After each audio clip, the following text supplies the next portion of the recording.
Hey everyone, let's understand the properties of asset.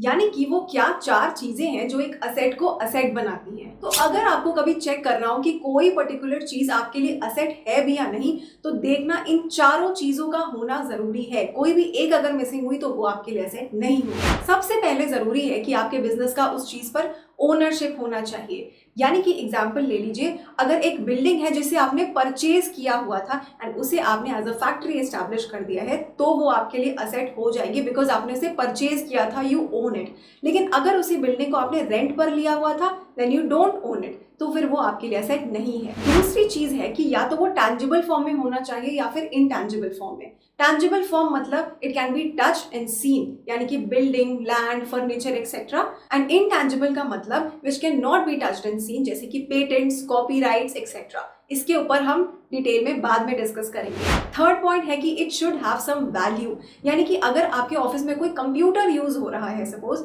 तो फिर वो आपके लिए असेट है क्योंकि वो आपको काम करके दे रहा है, कैश जनरेट करके देगा। लेकिन अगर एक टूटी हुई चेयर आपके स्टोर रूम में पड़ी हुई है ऑफिस के, तो फिर वो आपके लिए बिल्कुल असेट नहीं है because it is of no value. And lastly, it should be measurable in money terms, यानी आप उसे पैसों में नाप सको।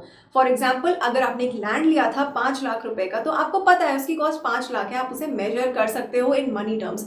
लेकिन अगर आपके ऑफिस में बहुत सब लोग हैप्पी एनवायरनमेंट में रहते हैं, सब कुछ बहुत अच्छा चल रहा है, तो उसे आप मनी टर्म से मेजर नहीं कर सकते, हालांकि ये बहुत अच्छी बात है। तो ये आपके लिए असेट नहीं हुआ। फिर भी सिमिलरली, मैंने आपसे पिछले शॉर्ट में क्वेश्चन पूछा था, अगर सीईओ को आप अपॉइंट करते हो तो क्या उनके अपॉइंटमेंट को आप असेट मानोगे क्योंकि वो आपको फ्यूचर में बेनिफिट जनरेट करके देंगे? तो इसका आंसर है कि नहीं, उन्हें आप असेट नहीं मान सकते, क्योंकि ऑल्दो आप उनकी सैलरी को मनी टर्म से मेजर तो कर सकते हो, लेकिन पहली प्रॉपर्टी मीट नहीं हो रही है, यानी कि आप उन्हें ओन नहीं करते, आपने उन्हें खरीदा हुआ नहीं है, आप उन्हें बस सैलरी पे करते हो हर महीने उनके काम की, but you do not own him, hence he is not an asset for your business. If you found this helpful, please like this video and subscribe to my channel for more accountancy concepts.